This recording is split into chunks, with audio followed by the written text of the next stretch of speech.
Hello and welcome to another episode of the Odd Lots podcast. I'm Joe Weisenthal. And I'm Tracy Alloway.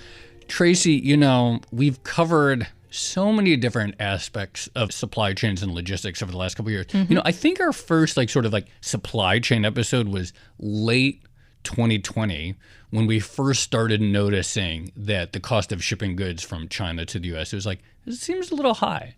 Yeah, you're right. So, the early days of the pandemic, there was all this shipping-related chaos and I guess lucky or unlucky, I don't know. I had a sort of front row seat to observe some of it in Asia because it became very, very apparent that it was becoming not only more difficult, but also more expensive to ship goods from China to the U.S. Right. So it's like, what is going on with that? And then we looked at international shipping and we started pulling on the string and that got us to ports.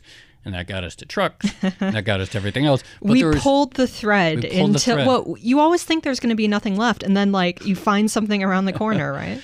But there's one big area that we've talked about doing for a long time that we haven't talked about. Oh, yes. Yeah. Well, this is my point. There's always something new. Barges. Right. So the inland waterways, rivers, the Mississippi River in particular, has always been something we wanted to talk about and talk about its significance in the U.S. economy and in how important is inland infrastructure. But we just haven't gotten around to it. However, now we actually have a very good reason to talk about it. It's the barge episode. The barge episode is finally here. But we do have the perfect peg, which is that at the moment there is a massive drought in the Midwest, and it is affecting water levels on the Mississippi, which is, of course, the most important inland waterway in the country. And I think, I was reading a Bloomberg article. It said waters in Memphis fell to negative 10.79 feet recently, which is slightly lower than the previous low of 10.70 from 1988. Sorry, did you say negative? There was negative water? Yeah. I'm not entirely sure how that works. But it sounds bad. It's bad, yeah. Right. So there has been a very severe drought in the Midwest. And it seems like a double whammy, right? Because on the one hand, if you depend on the Mississippi River or any of the inland waterways and the river's tributaries to move your grains or to move your goods, that's a problem. And we're going to get to why. But also, it's just bad because it's bad for growing. Yeah, exactly. So if you're a farmer, you probably struggled to actually grow your harvest this year, and now you're struggling to get it out to the market where you're actually selling it into.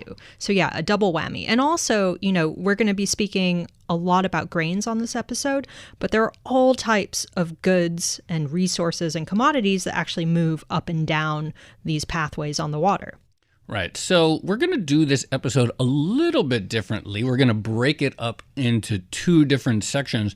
But first, let's start with someone who works in the grain business and talk about how it's affecting them. Let's do it. We have the perfect guest to talk about grains and the effects of the drought on the grain industry and on shipping grains. We are going to be speaking with Ben Scholl. He is the president of Louis B. Ostebur and Associates, which works with specialty grain companies, organic grains, non-GMO grains, etc., to move their goods overseas or to sell their goods, much of it destination overseas. And of course, his clients are highly dependent on the functioning of the Mississippi River and the barges thereon. So, Ben, thank you so much for joining us. Ben, why don't you just sort of tell us, what do you do? What's your role within the grain ecosystem? I am the president of a specialty grain company called Ostebur Associates.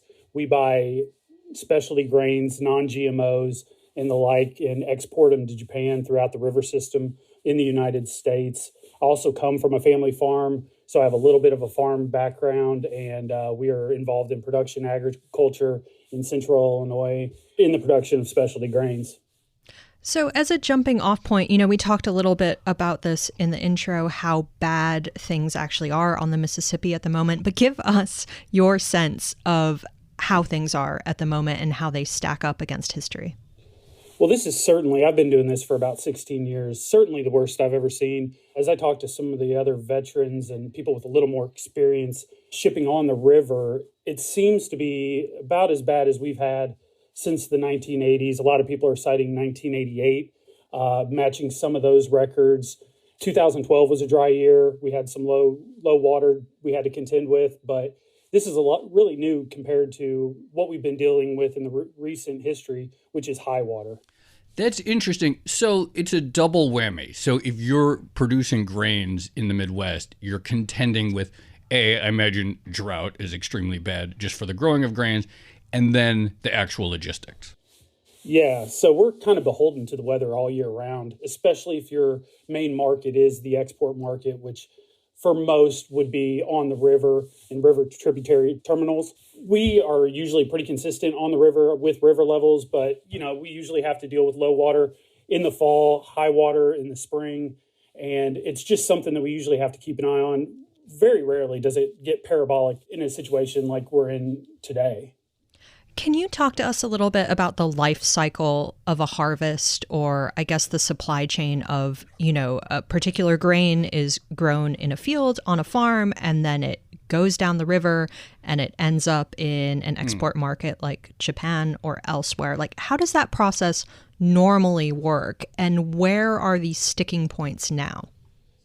Typically, farmers will want to get in the field and plant their crops in April, May. If those are the ideal times to get in. You would typically begin harvest in that scenario September, which would last through October and into the beginning of November. Now, for export, soybeans are usually the first thing to leave the United States in a typical harvest, which is where we're at right now. Soybeans move about 80% of exports will happen between September and February. A half to 60% might move by barge. That's where we are today. Corn usually follows maybe at the turn of the calendar year. That's when our big export program for corn will happen. So right now, it's pretty much all hands on deck in terms of the shipping to get the soybeans out. Our big buyer is obviously China. We want to get those out and overseas as fast as possible, because we will have a South American crop come online somewhere January and February, where we will no longer be as competitive to the market. When you ship something, depending on where you ship from, I will use St. Louis because it is the biggest origin port out of the center Gulf. That might take, in a normal scenario, 10 days to get to New Orleans, maybe another 30 to get to a place like Japan after it's loaded on a boat.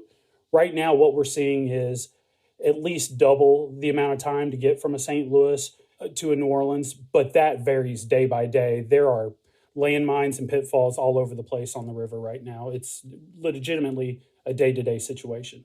So is the issue for farmers that the longer it takes to get the crops out and exported to market, the less competitive they are? Or is the issue that if you wait too long, the crops themselves start to spoil, or both? So this is where it's interesting. While the dry weather is actually a hindrance to shipping and moving the crop on the river, it is hugely beneficial for the farmer getting their crops out of the field. We are making very good pace on harvest because there's been no rain to stop the harvest progress. So they're coming off an extremely fast pace. In the West, even faster, because they don't have as much of a crop because of the dryness and some of the drought issues out there. Where the bottleneck occurs is at the shipping point. Most farmers have built ample storage over the last few years, as in the last 10, plenty of storage to store on farm, but the bottleneck becomes at the origin port. So now we cannot move as many barges because of reduced tows and barges getting stuck all along the river segment. And that creates a backup at origin. Where it hurts the producer is a basis level, or the difference in cash prices versus the Chicago Board of Trade, continue to drop off. So whereas a farmer might see something relatively equal to what you see quoted on the board, they may be getting $1 less because the transportation costs and risks are so high.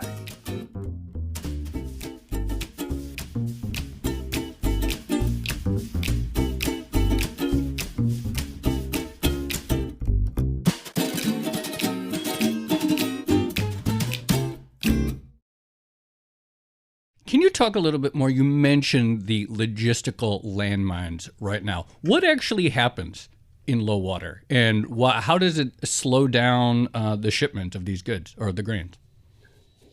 So low water causes two problems: channel depth and channel width, of which you can take barges down. How this is being slowed down on the river currently, you have a tugboat that will push a pack of barges from a St. Louis to a New Orleans, and they might typically push 40 barges. Well, right now, the max is 25 on the river. the amount of grain that we can actually put in a barge is being reduced. So right now, everybody is a 9-foot draft. We can only sink a barge 9 foot down and ship it. That constitutes somewhere between 25 and 30% less than normal.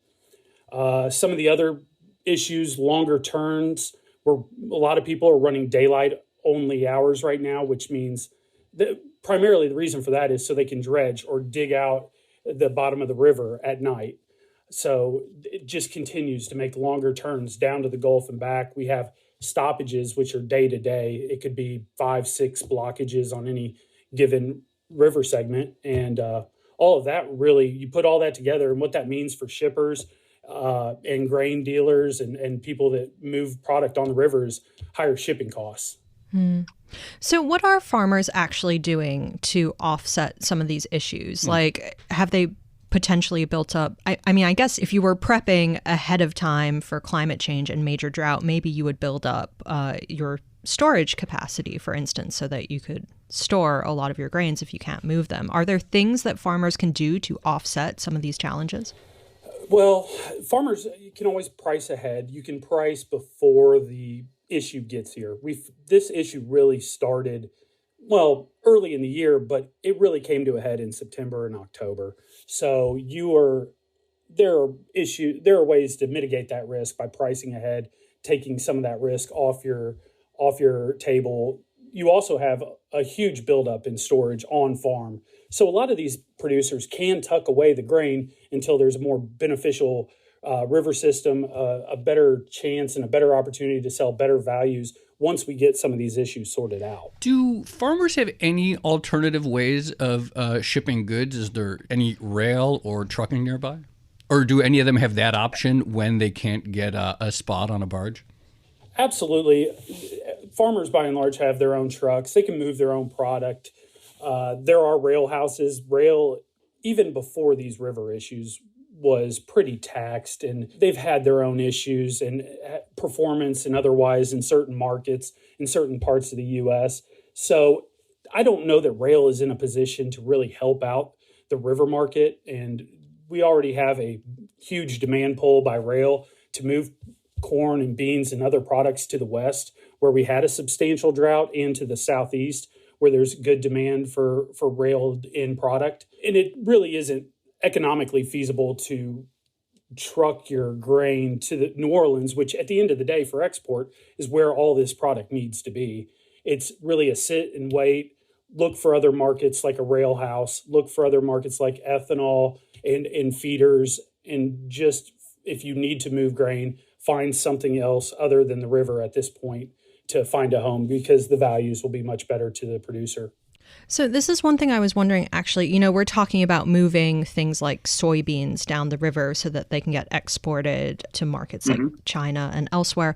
So how much of the grains that are moving through the Mississippi, how much of that goes to the U.S. versus the rest of the world? So if you're talking about, let's just take corn, for instance, because I deal in corn mostly, but it's probably corn. 13. I can't resist. Oh my gosh, that's all I hear in my house. My kids have never cared one iota what I do, but since that came out, they've done so much for the corn industry, let me tell you. I'd say 15% of like the corn in the United States goes for export. The majority of that gets used in-house for between ethanol, feed of animals, and just other domestic food products. Beans are much more heavy export, probably closer to half or something like that. So that's why there's such a big onus. Not only is it our time to ship beans and to get them out, it's our window, the place where we're the most competitive, where we are typically cheaper than Brazil and our competition in Argentina. That's why it's such a high priority to get those out now, because they will be coming online with bigger crops as especially Brazil continues to increase acreage year over year. They are becoming more of a force and a bigger player in the grain and especially soybean competition for us in the world. Do farmers have to make a decision about wait, this might be like a new normal, that if, because droughts can last a long time. Obviously, the drought in the Southwest has happened for several years, and there are like crises of water levels there. Do farmers have to make a bet, so to speak, on whether the drought is going to persist and constrained waterways is a new normal and there has to be a different way of exporting their goods? I don't know that they need to sit there and worry about drought into the future and as it relates to the river system. They could certainly look at diversifying some of their end use buyers, maybe do a little ethanol, do some river feeder, maybe diversify it. But my experience in weather and river conditions and rain is much like the economy, just like a drought and a recession. The best part about them is they will end at some point. What would be most helpful for farmers at the moment? Would it be like more coordination on the river or better dredging capacity? What would people like to see here? There's no magic bullet right now for the river. The thing that we need is heavy rain, a flash flood type event north of St. Louis. The biggest problem with this event that we have right now isn't so much the low water, it's where the low water is located. The biggest problems are Memphis south. So if you had flooding on the Illinois, some of the bigger companies in ADM or Cargill could shift their operations to really push product out of the lower Mississippi or the Ohio River and kind of arb that opportunity. The problem we have right now is where this biggest issue is located, and that's Memphis South, which affects every single river segment. So there is no magic bullet. What we need are heavy rains, a flash flood type event, like I said, that would just run off into the rivers, the tributaries, and the main rivers to provide us a little relief. The other would be a kind of just soaking rain and start knocking back this drought to where we have soil moisture and every rain adds to it. That is obviously a longer process. It'll be slower to bring the river levels back up. But absent of widespread rain, dredging is just a kind of a Band-Aid on a bullet hole at this point. It's just keeping us going. Just one last question for me, more out of curiosity, but you mentioned that normally the problem that you face is actually too high water. Can you talk about some of the challenges that poses? Yeah, so high water, the one experience that I had that was probably the worst would have been the spring of 19, where it just continually rained, and more than rain, it didn't ever get warm in the spring, and there wasn't a whole lot of sun to dry up the soils. And we were pretty much non-operational on the river, especially the Illinois River, until from spring to June, where there was a complete backlog at origin, a lot like what we have here, but just nothing was moving. We're actually trying to move in this situation with high water. There, you can get to a point where you can't load anything physically because the water is so high that barges sit above spouts and product that you're trying to load on the barge. Neither are fun, but high water comes with its own set of challenges, just like low water. And high water has definitely been the more prominent of the two in recent years. Ben, thank you so much for joining us. This was extremely helpful. So appreciate you coming on Odd Lots. It's an honor, and it's appreciate you guys having me. Yeah, absolutely. That was great, thanks, Ben. That was really good. Well, Joe, that was fascinating, and there is a lot to dissect there. But just before we do, we're going to bring in two other guests, two people who have actually been on the show before, kind of talking about barges, but this time we're really going to get into it. We're going to be speaking with Mercury Group CEO Anton Posner and President Margo Brock in just a few minutes after the break.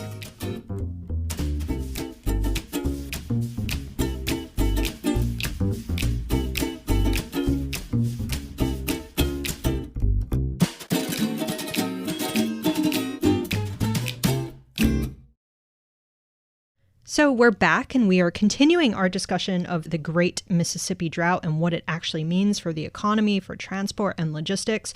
We are going to be speaking with Mercury Group CEO Anton Posner and President Margo Brock. Anton and Margo, thanks so much for coming back on Odd Lots. Pleasure to be here. Thanks for having us. Yeah, great to be back. So I remember the last time we spoke, We did touch on barges briefly. And so Joe and I, when we were prepping for this episode, we thought, who do we need to call to talk about barges? And it was, of course, Mercury Group.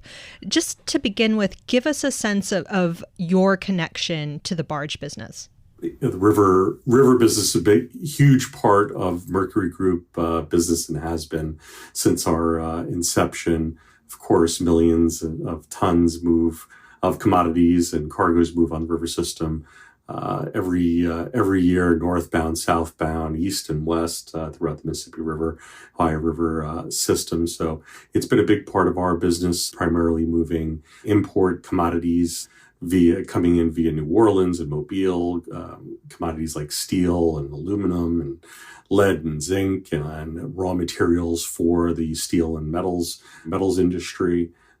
So it's such a significant part of the North American and American transportation system, and a big, huge part of the Mercury Group's business that we manage for our clients. Can you talk about, we've talked a lot about logistics and shipping and ports and trucks and dredging on this show several times.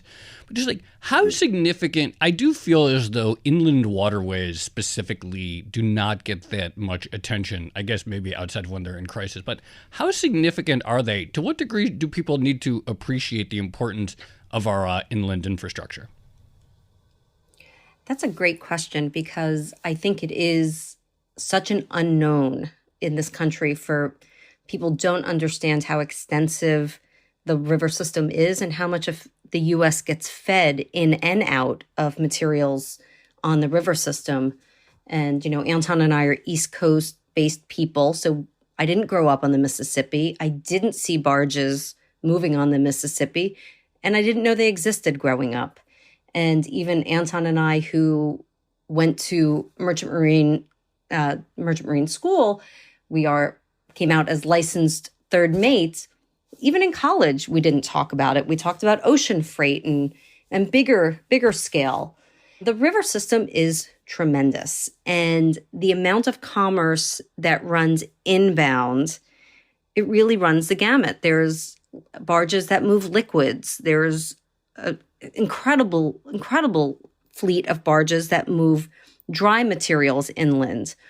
It can be, interestingly enough, we at one point were moving organic soybeans into Middle America, because although we make soybeans here in the U.S., we don't have a great organic crop, and you have to feed your organic meat, organic food. So to have organic cows, we need organic feedstock for them. We send raw materials into production facilities. So, when we're looking at what has happened in this market that we're all living of reduced availability of so many items that we think of that come from China in containers, and the chips for our cars and Christmas gifts on our shelves, that's one part of the market. But there's a lot of raw materials that feed up into the U.S. that aren't able to reach these production facilities if the river is not working. And that's the next great shortage that happens when we can't get materials up to the production facilities. And then on the export side, we'll have discussed grain already for this podcast. Export grain is a huge part of the U.S.'s grain market. So although we feed plenty of ourselves domestically with what we produce, it's a really big global market for U.S. grain. And right now is the grain season. So when rivers are not running well, which is what we're going to talk about today, and you cannot get that grain out of the river system, that's a huge financial impact on our farmers. So it really is very extensive, the reaches, because the river system, it all runs up off the Mississippi and feeds east and west. It's a very big footprint of the U.S. that the river system touches. So talk to us a little bit about what you've seen so far. How would you describe the current situation on the Mississippi? The current situation, the Middle America is suffering from a huge drought. And typically about this time of year, it's a combination of, we have southbound grain coming out. which dominates the landscape because it's so important to the U.S. economy to be shipping that grain out. And usually they're fighting against weather systems that are hurricanes. And we're used to seeing, this time last year, they were recovering from Ida, which took out grain elevators, and then there's too much water in the river and it's running too fast and it's dangerous. And there's so many impacts from too much water. And what we're seeing this year is we didn't see any big weather systems come into the Gulf. The hurricane came into the Gulf, it went to Florida. It didn't go to the river system. The rivers did not see any of that rainwater. The river is at historic lows, and there are moments where, the gauge at Memphis, Tennessee, reading water levels, they've been recording that gauge for the last 89 years, and we learned through current events that 1988 was the lowest mark in that 89-year reading on the river. Well, we've surpassed that. We have set new lows on this river. It is significant on the lower Mississippi. And what it has caused is a series of domino effects, really. The water is low. We are getting channels evaporating where we just can't transit it because they're too low. And certain areas of the lower Mississippi have been dredged already. There are other areas waiting for the dredge. The dredges are very busy right now up and down the river trying to keep traffic flowing. We're seeing when those rivers open, traffic is in one direction. So you've been waiting for days for the river to reopen. Your barges are stuck, and now you sit a few days more while traffic from the opposite direction passes through. And that dredge is now on its way somewhere else to salvage another location that's having problems. It's almost doing bare minimum just to keep the river operating and keep barges flowing. We are also, because the water is so low, it restricts how much you can put in a barge. And so we're seeing very low drafts on barges, which then has that next implication that you need more than the usual amount of barges to move that size parcel of cargo. So, if previously you would have moved your parcel in 10 barges, maybe now you need 14 because of how you have to load them. So it's really, there's constraints on the system coming from every direction. We can't get the barges moving fast enough to get them to a point where we need them to load. Plus, we need that many more to load now. Yeah. Add on, that need for more barges per ton, effectively, on top of a busy grain season. And I think the person you spoke to on the grain market will probably give more insight on this, but we've seen a more active export grain market this year with which seems to be, of course, a result of what's happening with Russia and Ukraine and European markets buying more American grain. And Margo, we're not grain people, so we'll leave it to the grain experts to comment on that. But yeah, this situation on the river system has come at a time when there's a ready constraint on the barge market. And as a result, we're seeing spot barge rates skyrocket. We've seen on an important lane that we're moving on raw materials heading northbound.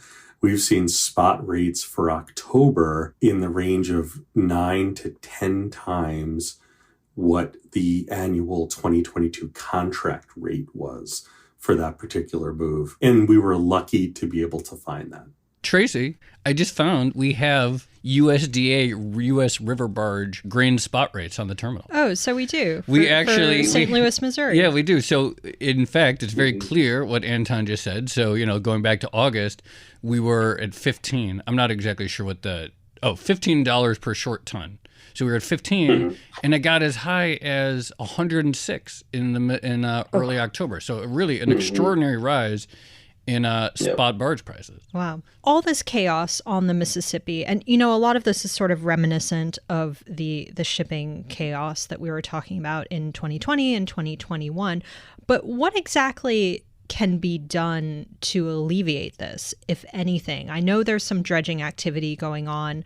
Can you try to, expand capacity on the river, rush to expand capacity at river ports? Is any of that possible, or does it help? The fix right now is a good old rainstorm. They just need water, you know? There is no significant rainfall in the forecast. Everyone's, watching carefully in the barge lines of all. And then the next concern is when that rainfall comes, the surrounding area is so dry as well that it's going to take a bit before we get to a point where there's actually runoff feeding the rivers. That's the corrective action that we need. We just need water in the rivers. Dredging is always a difficult thing to stay ahead of, to keep channels open. And you're talking about, a massive amount of navigable rivers that the Army Corps of Engineers needs to maintain to keep us moving freight on the rivers of the U.S. So increasing capacity right now is purely just by keeping channels operating, keeping navigable waterways operating. And that's where we're suffering. We just don't have the water to be able to navigate up and down these rivers right now. At some point, we look at barge capacity being the issue. And it's usually this time of year that's a big issue because the barges are all tied up in the grain sector. And those that are looking to move northbound cargo are constrained because the barge lines feed all their equipment upriver. But that's not even the issue anymore. The issue is just it purely can't move. There's no water. It can't move, and everyone is just desperate to get the empty barges back and get them repositioned to the next point for a load and keep freight moving. I have a short question and then a slightly longer question. So the first short question is just what are the dominant non-grain goods that get shipped along the river? Coal, steel, metals, chemicals in tank barges, petroleum products, things like that. Iron ore, you find raw materials, ferroalloys, things like this that go into steel making. But coal is a huge commodity that moves on the river system. Our business tends to fall mostly towards the metals and steel markets and the raw materials that go around those, and they're keeping us pretty busy, Joe. So then this gets to my second question, which is, okay, yes, we see, I'm looking at this chart right now, the spot rate shot up, but if there's an issue of, okay, you just can't move it, which is sort of like a lot of our themes, it's like there are certain things that you can't buy at any price when there's a constraint on how many barges there are or the depth of the river. What are your clients doing as alternatives, or how are you helping your clients find alternate means of shipment? That's a difficult one to work around, but it does depend on the commodity. When we're looking at a lot of the bulk products, which are raw, in terms of being raw materials into production, there's often not necessarily the easy ability to offload it at a terminal and find another conveyance to move it. When you're talking about a ship that has 50,000 tons of material on it, or even 30,000 tons of material on it, that's a huge, huge, huge amount of trucks. If you could move it in trucks, to wait for rail cars would be not feasible. In a lot of the instances, waiting out the delays on the river system is still going to be likely the best use of your time, the most time efficient to get to the end destination, because simply finding a place to offload that much tonnage to ground and reload it out and finding enough conveyance to get it to that next point is too hard. Now, once you move into break bulk materials where, steels and metals and, that fall into our sector, right now we're seeing a good portion of that landing to dock when it wouldn't have before. And it's simply because there is no spot market for barges. If you didn't have it booked and you don't have a contract for it, nobody's moving it. Nobody's touching it. And we're talking about those ships coming into New Orleans, discharging to the city docks in New Orleans just to leave it outside for later reload to barges instead of going direct from ship into barge, which is the cheapest, most cost effective. Right. And we're finding, too, that we're running a lot of rail rates on lanes that were not expected to be rail because there is capacity to offload break bulk materials onto the dock. Stevedores, when it just needs a basic outside storage, it's easier to navigate that and figure that one out. So it's landing to outside storage, and then we will bring in rail cars and move it out that way is the best option for some. Other cargo may end up seeing what happens with the river system if it's not urgently needed upriver or at a consumption point. It may just stay on the dock in New Orleans. We're also seeing some interest in alternate ports, like let's go to Mobile, where maybe we can barge north out of Mobile and avoid the lower Mississippi River just to not get caught up in those bottlenecks. Margo, you briefly touched on this at the beginning. Can you maybe describe what would you expect the second order effects of all of this to be? Is it going to be, we mentioned the higher spot rates, and will that feed into prices? Is it going to be, shortages because manufacturers can't get the core components or resources that they need, things like steel or coal to stoke various furnaces? What exactly is going to be the result of all of this? Well, right now, it seems like everything is moving slowly, but things are recovering. And the biggest fear that you have in pushing things upriver, predominantly, in talking about a U.S. economy and a U.S. workforce, we become concerned with feedstock raw materials making it into production facilities to keep them running, right? We don't want to see anyone shut down. We don't want to see a labor force furloughed or cut because a facility has to stop working. So that's definitely an ancillary effect and an outcome that you have to worry about. But the river, thankfully, they're working hard to keep it moving in a modified capacity right now. And what we're seeing from the barge lines is that they are currently able to cover what their commitments are. Just they can't go above their already booked commitments. So if we can keep it moving and keep the river alive until rainfall comes, that will help a lot and help lessen much of, some of the impact, I guess. But there's still going to be impact.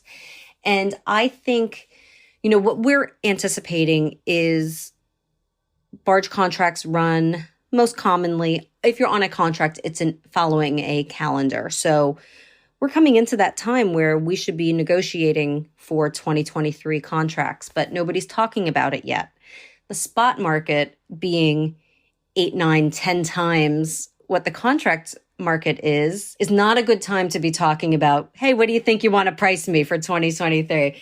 It's a really loaded question to be asking right now, and nobody's having the conversation. Everyone is agreeing to defer that topic right now. Can I just ask a quick question about that? I know when we've done episodes on trucking, contract is in trucking seems to be like sort of a nebulous thing, and entities are ripping up their contracts all the time, and they're not particularly legally binding, particularly if spot and contract deviate far. When you talk about contract with barge operators, are these more binding, or are they also sort of like loose and subject to repricing? So, Joe, the barge lines are honorable. These are binding contracts. They are performing. So these annual contracts, that, as Margo mentioned, right, it's typically a calendar year for these types of contracts that handle the metals and steels and some of the raw materials that we manage. So the barge lines they stand behind the contracts. They stand behind the pricing on the annual rates that they agree to. And as Margo mentioned, right, that what they're not doing is going over and above. In a good year, a good year for shippers, right, for cargo interests, there's some extra capacity and there's a possibility to get a barge or two extra under the contract rates when needed, not now. As Margo mentioned, right, the barge lines are not giving a single barge beyond what they're committed to in their contracts, but they are performing, and there's no back trading, is a phrase that we like to use, right?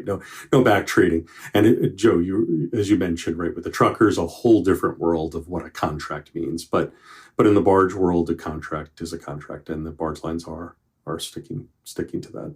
I just have one more question, and weather is what it is, and the rains, there will be another rain or maybe a flood, and that might help. But how much, long term do you think about your clients thinking about climate change and whether the river capacity may be impaired on a meaningful basis for some time to come? Probably not as much as they should be thinking about it, because I know a lot of people are going to say there's no such thing as climate change, but I don't know. I sort of have to beg to differ on that. So you've seen, like, setting aside what can we attribute this drought to climate change or not versus random things that happen in the weather, your perspective from your whole career is that things have been worse lately. Yes. Yeah. But I do think that is supported by weather data. I think that is supported by when you look year on year, the storms that hit, and, talk to the people that live in New Orleans and tell me what they think about the increase of hurricanes, right? I mean, except this year they're not getting them. And, dare we say, we need a good hurricane to roll through there, but we don't, but the river needs it. But yeah, so that was something I had actually read at one point, talking about the climate change and talking about, how much of the U.S. is under a drought condition right now. And this time last year, they were trying, speaking specifically to the river system and the barge market. Our barging market was desperately trying to recover from a huge hurricane that came through that wreaked complete havoc with the system. And here we are, a year later, we're talking about we have no rain and we have havoc in the river system. So I think it's really something they do have to talk about. And there was one article I had read, and it talked about even just global trade and the key choke points that are exposed both on political situations and piracy and, acts of man that are in control of someone, and then the weather events that are in control of no one. And talking about straits and Panama Canal and Suez Canal and places like that in the Black Sea, and everyone being subject to the impacts of weather. I mean, any weather extremity causes a problem in shipping. And actually, this article I read, it was so interesting that it went as far as to point out excessive heat warping about 10 years ago, it getting so hot in parts of the U.S., it affected the railroad tracks because all the railroad tracks expanded and it caused tremendous derailments. So, it's not just water. It's not just our barges and our ships. It's it definitely affects our network across all conveyances. Yeah, I think that's a really important point, and one that we all seem to be learning in real time, unfortunately. But Anton and Margo, that was fantastic. Thank you so much. Really appreciate you coming back on Odd Lots to talk about barges, just like we promised we would do. The long-awaited barge episode. Thank you so much, both of you, for coming on. Absolutely. Thanks for having us on.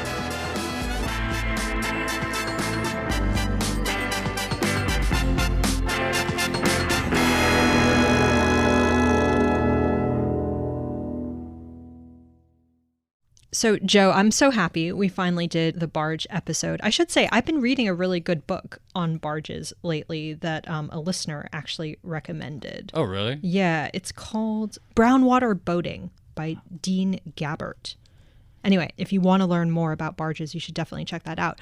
But I mean, you know what was interesting in that very last bit of the conversation with Margo and Anton, the talk about climate change? I mean, this is a climate change episode, right? And this is sort of what I mentioned this already, but this is what we're all learning now, is that a lot of our economy depends on the weather acting in a certain way, there being enough water for us to transport goods by river, there being, not too much heat so that the railway lines still work.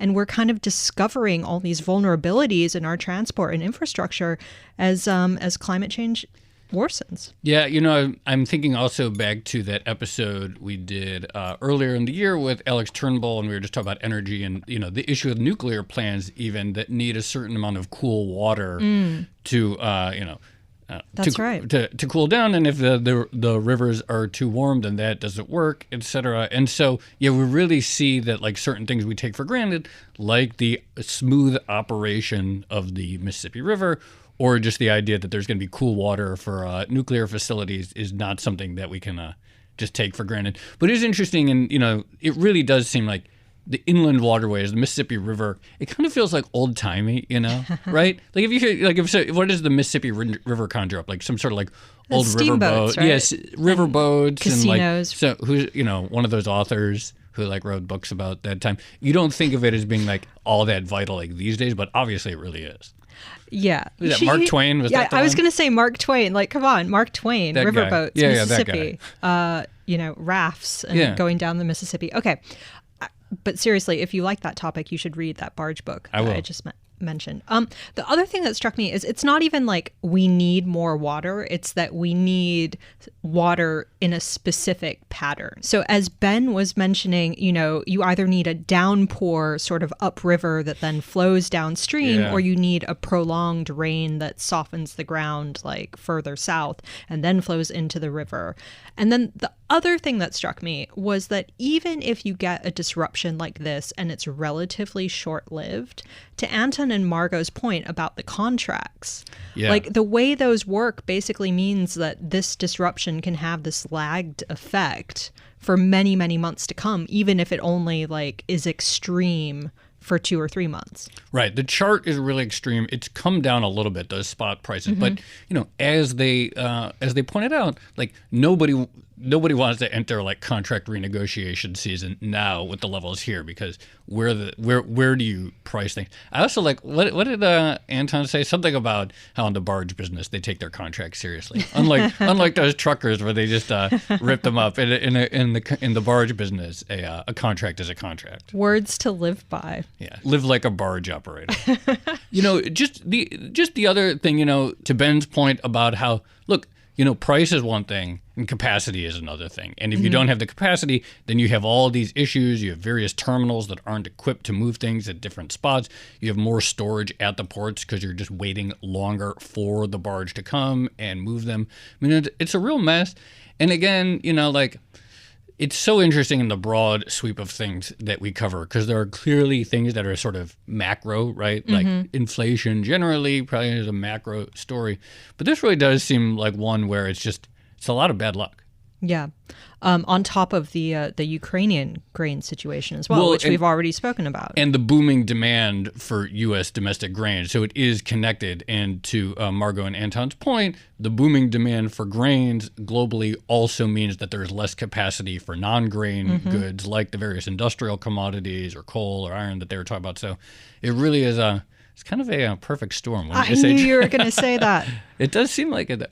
It does seem like a perfect storm. All right. Well, on that note, before we utter any more cliches, I think we should leave it there. Let's leave it there. Okay. This has been another episode of the Odd Lots podcast. I'm Tracy Alloway. You can follow me on Twitter at Tracy Alloway. And I'm Joe Weisenthal. You can follow me on Twitter at The Stalwart. Follow our guests on Twitter. Ben Scholl, he's at Otto Scholl. Anton Posner, he's at Anton Posner. And I don't think Margo Brock, the president of the Mercury Group, is on Twitter. But follow our producer, Carmen Rodriguez, at Carmen Armin. And if you enjoyed today's episode and you enjoy Odd Lots, check out Bloomberg.com/oddlots. Tracy and I write a blog. We post transcripts there. And we have a weekly newsletter where we talk about some of the themes of the episode. Find it all at Bloomberg.com/oddlots. And check out all of our podcasts on Twitter under the handle @podcasts. Thanks for listening.